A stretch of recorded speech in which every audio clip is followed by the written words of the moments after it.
আসসালামু আলাইকুম ওয়া রাহমাতুল্লাহি ওয়া বারাকাতুহু। নাহমাদুহু ওয়া নুসাল্লি আলা রাসূলিল কারীম ওয়াসসালাতু ওয়াসসালামু আলা সাইয়্যিদিল আশরাফিল খাতামান নাবিয়্যিন ওয়া আলা আলিহি ওয়া আসহাবিহি ওয়া বারিক ওয়া সাল্লিম তাসলিমা।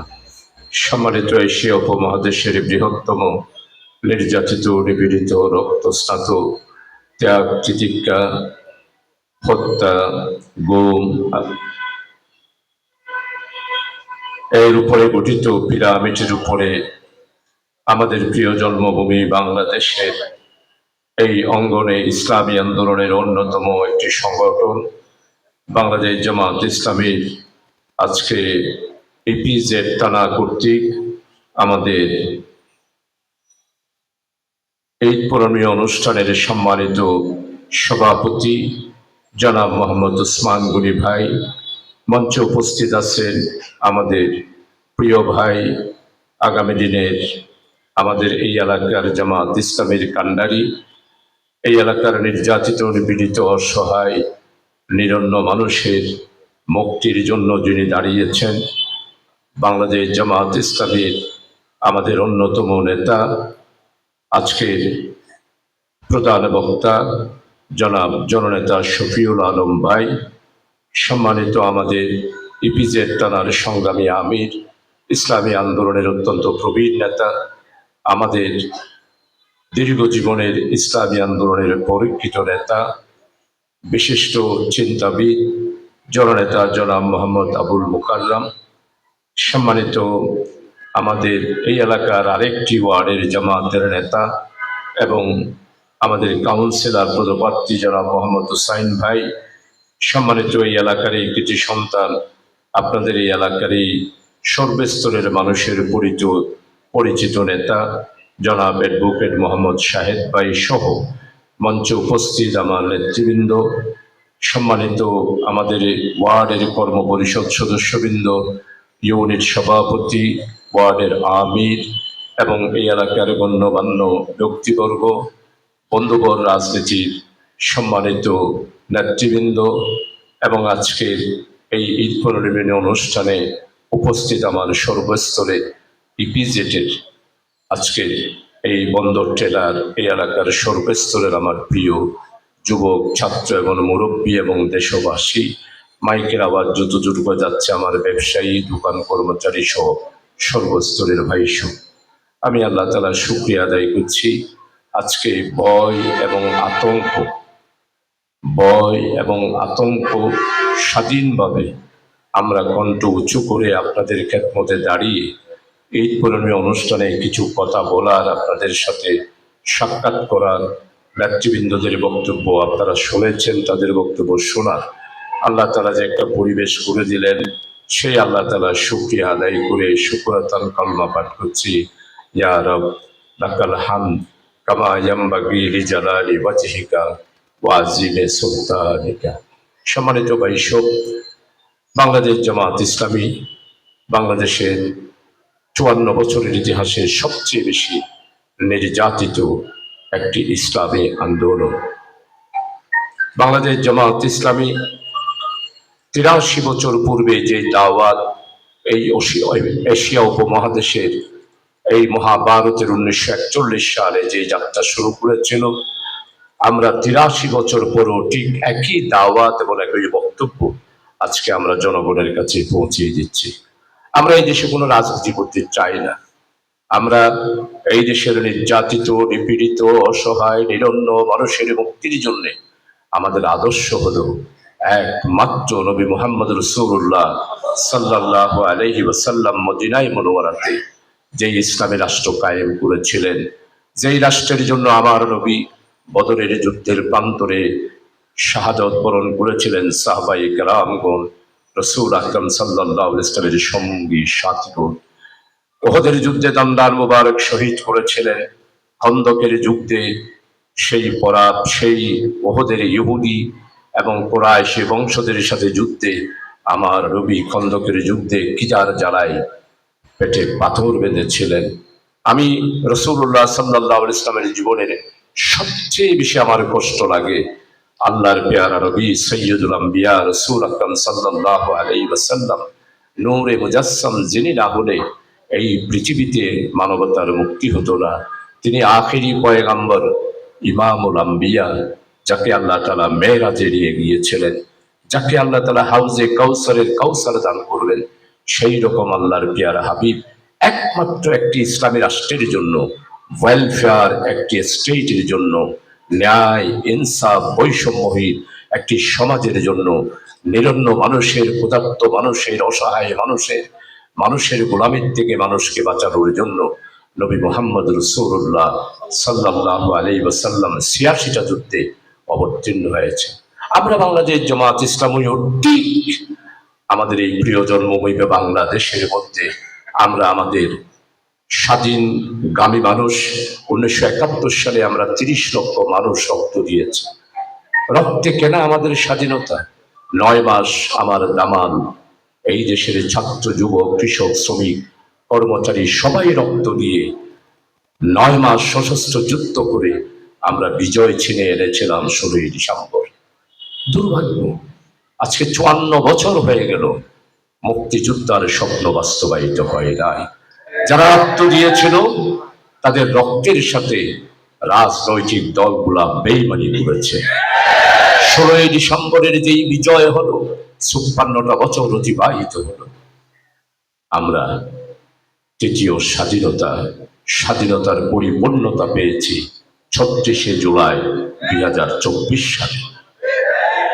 প্রিয় আমার উপস্থিতি, আপনারা সবাই এখানে যারা আমার বয়স্করা আছেন, আওয়ামী লীগ ১৯৭১ সালে সশস্ত্র যুদ্ধের পর দেশের স্বাধীন সার্বভৌমের বিজয় লাভ করার পর মরহুম শেখ মুজিব পাকিস্তান কারাগার থেকে আমাদের প্রিয় জন্মভূমি বাংলাদেশে আসলেন। আজকে আমি ওই সমস্ত নেতা এবং ওই সমস্ত দলের নেতা এবং নেতৃবৃন্দের কাছে জিজ্ঞাসা করতে চাই, কেন আমার দেশে ১৯৭৪ সালে দুর্ভিক্ষ হয়েছে? ১৯৭৪ সালের দুর্ভিক্ষে প্রায় ২৩ লক্ষ মানুষ অনাহারে মৃত্যুবরণ করেছে। ১৯৭৪ সালের দুর্ভিক্ষে আমাদের এই দেশের অর্থনীতি সহ স্কুল, কলেজ, ইউনিভার্সিটি ছাত্ররা নিরন্ন, এই দেশের গরিব মানুষগুলো এক বেলা খেতে পেরেছে, আরেক বেলা খেতে পারে নাই। আমি পলিটেকনিক্যালের ছাত্র ছিলাম, আমরা শুধু রাত্রে বেলায় এক বেলা ভাত খেতাম, দিনের বেলায় রুটি খেতাম, আর কোনো নাস্তা আমরা করতে পারতাম না।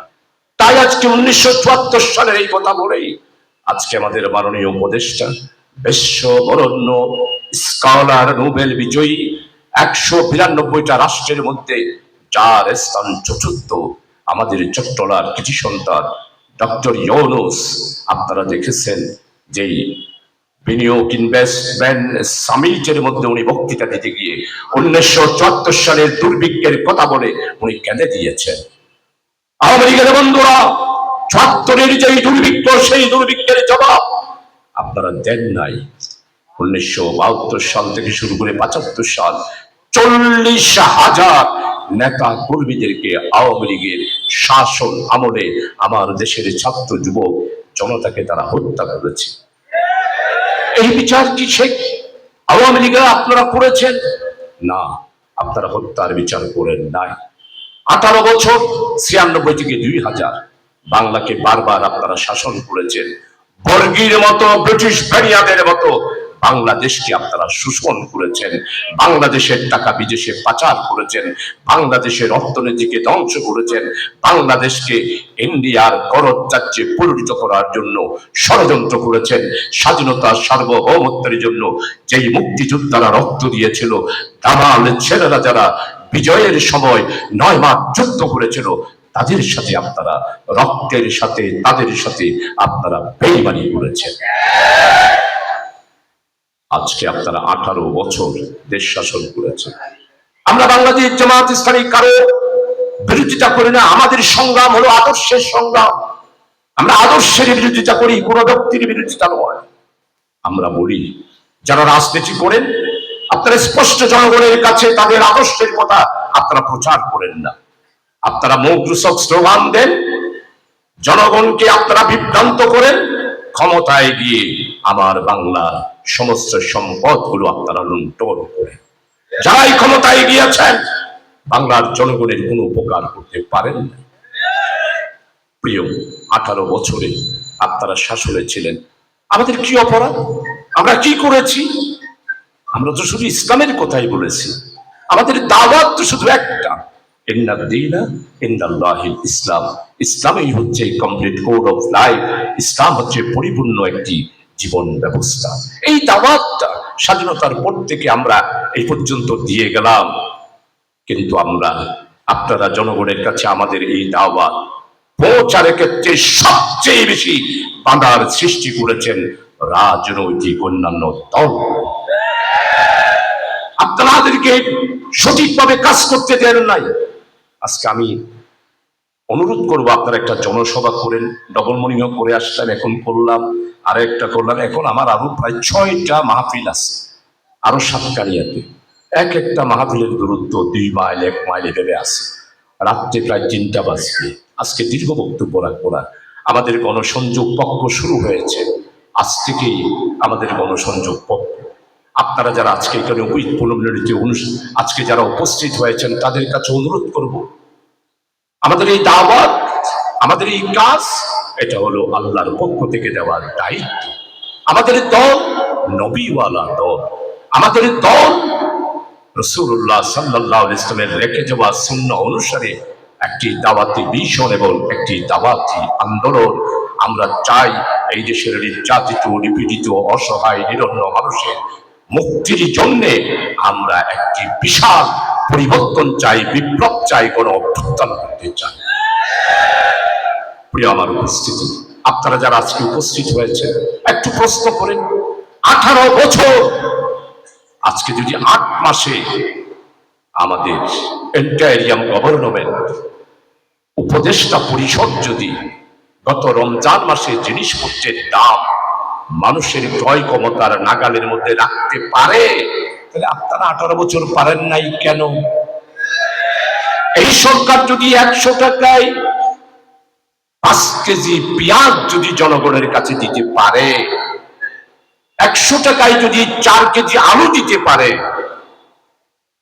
এই সরকার যদি চায়নার সাথে চুক্তি করে $283 ট্রিলিয়ন বিনিয়োগের জন্য চুক্তি করতে পারে, তাহলে আপনারা 18 বছরে পারেন নাই কেন? প্রশ্ন রাখতে চাই আওয়ামী লীগের বন্ধুদেরকে, যারা ক্ষমতায় ছিলেন। আপনাদের নেত্রী, আমার কথা নয়, বর্তমান উপদেষ্টাদের কথা নয়, ইন্টারন্যাশনাল ইকোনমিক সেন্টার জাতিসংঘের কথা।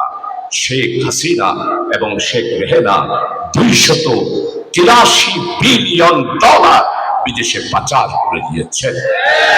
একজন প্রধানমন্ত্রী যদি এতটুকু টাকা পাচার করে দেন, তাহলে জনগণ, আপনারা অবশ্যই তাদের হিসাব নিকাশ, তাদের খতিয়ান আপনাদের কাছে জানা রয়েছে। আজকে 8টি ব্যাংক আমার জন্য, আমাদের সম্মানিত উপদেষ্টা এখনো বসে রয়েছে সিআরবিতে। আমি যাওয়ার কথা ছিল 7টায়, যেহেতু জামাতের প্রোগ্রাম আমাকে তো এগুলো করতেই হচ্ছে। ওনাকে বুঝাই বললাম আমি সৎকারিয়া যাওয়ার পথে আপনার কাছে বসে যাব। প্রিয় ভাই, আজকে কি শুধু প্রধানমন্ত্রী লুট করেছে? না, আওয়ামী লীগের প্রাচীন নেতা, শিকি নেতা, বর্তমান নেতা, যুবলীগ, স্বেচ্ছাসেবক লীগ, আওয়ামী লীগ, মেথর লীগ, ওলামা লীগ, নাফিদ লীগ যত আছে, বাংলাদেশের সর্বস্তরে এমন ভাবে দুর্নীতি এবং লুণ্ঠন করেছে, তাদের বিচার হওয়া উচিত না? এখানে অনেকেই নির্বাচন করতেছেন। এখন নির্বাচন নয়, হত্যা, গুম, নির্যাতন, নিপীড়ন, মামলা, জাতিকে দ্বিধা বিভক্ত করার যে ষড়যন্ত্র, আগে সেগুলোর বিচার হতে হবে। আপনারা মনে করেছেন, অনেকেই ভাবেন আওয়ামী লীগ বোধহয় আবার আসবে। প্রিয় ভাইয়েরা, কিয়ামতের ফজর হতে পারে, শেখ হাসিনা বাংলাদেশে আর রাজনীতি করতে পারে। যারা আগামী দিনে ক্ষমতায় যেতে চান, জনগণ আপনাদের পাশে নেই। ওই ঈদগাহ জাতীয় ঈদগাহে জনগণ বলে দিয়েছে, ডক্টর ইউনূস আপনি আরো 5 বছর থাকবেন। জামাত ইসলামীর নেতা মিয়া গোলাম পরোয়ার আজকে চট্টগ্রামে এসেছিলেন। গতকালকে ইনভেস্টমেন্ট সামিটে উনি ওনার বক্তব্য রেখেছেন, আমরা সংস্কার দিয়েছি, আমরা সংস্কার চাই, যারা লুটেরা তাদের বিচার চাই। অর্থনৈতিক দিক থেকে বাংলাদেশকে যারা 92 লক্ষ যুবক আজকে বেকার, বন্দরের দুর্নীতির কথা আজকে বলবো না, জনসভা হবে তখন। আজকের এই দাওয়াতি ঈদ পুনর্মিলনী গণসংযোগ পক্ষের মধ্যে আমার প্রিয় এই এলাকার কান্ডারি আগামী দিনের জন্য জামাত যাকে বাছাই করেছে, বলেন জামাত ইসলামের সমস্ত লোক, আমার থানা আমির, আমি তো বলবো আল্লাহর বলি, সাবেত কোন সগীরা গুনাহ মুকাররম ভাই আমার জীবনে কোনো জিনিস করে নাই। আমার প্রিয় ভাই জনাব উসমান গনি ওয়াজ আমির সাহেব উনি এখানে আছেন, আমি সাক্ষ্য দিচ্ছি জানা মতে কোনো সগীরা গুনাহ আমাদের জামাতের দায়িত্বশীলরা করেন না। আল্লাহর ওলি যদি দেখতে চান জামাত ইসলামের নেতৃবৃন্দদেরকে দেখে, আমাদের কথা এবং কাজের মধ্যে মিল রয়েছে। আমরা হারাম হালাল পার্থক্য করে চলি, আমরা হারাম হালাল পার্থক্য করে শুধু চলি না, এটার উপরে জামাত ইসলামের কর্মনীতি রয়েছে, আমাদের ঘোষণা রয়েছে।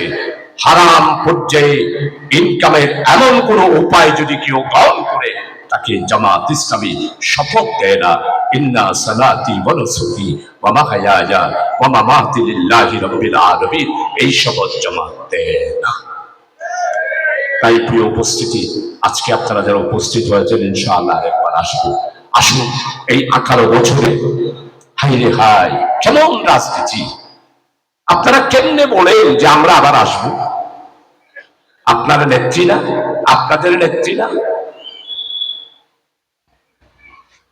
2023 সালের পার্লামেন্টে 21শে জুন 2024 সালে বাজেট বক্তৃতার জুন মাসে আপনারা 23 সালে বলেছিলেন স্বাধীনতা বিরোধী জামাত শিবির আর বাংলাদেশে রাজনীতি করতে পারবে না। শেখ হাসিনা আওয়ামী লীগের বন্ধুরা আপনারাই বলেছিলেন, আপনাদের এই এলাকার এমপি যিনি ছিলেন ওনারও একটি বক্তব্য জেলখানায় আমি শুনেছি, আপনিও বলেছিলেন আমরা রাজনীতি করতে পারবো না। 2024 সালের 21 জুন আপনাদের নেত্রী পার্লামেন্টে দাঁড়িয়ে বলেছিল, আমি শেখের বেটি, আমি পালাতে জানি না, আমি পালাবো না। শেখ হাসিনা আপনি যে আজকে পালায়া চলে গেছেন, তাহলে তো আপনি শেখ মুজিবের মেয়ে নয়, আপনি নরেন্দ্র মোদীর মেয়ে, আপনি শেখ হাসিনা।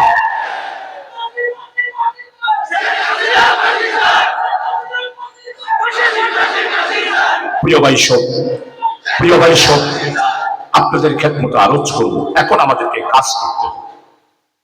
আমাদের গণসংযোগ আগে ছিল দাওয়াত, এখন এখন গণসংযোগ পক্ষ আমরা পালন করছি। প্রত্যেকটা ঘরে ঘরে আমাদের পরিচিতি পৌঁছাই দেবেন, প্রত্যেকটা ঘরে ঘরে আমাদের বিপ্লবের দাওয়াত দিবেন। আমাদের বিপ্লবের দাওয়াত হলো আগামী দিনে আমরা ন্যায়, ইনসাফ, বৈষম্যহীন, ওয়েলফেয়ার একটি ইসলামিক স্টেট আমরা কায়েম করতে চাই।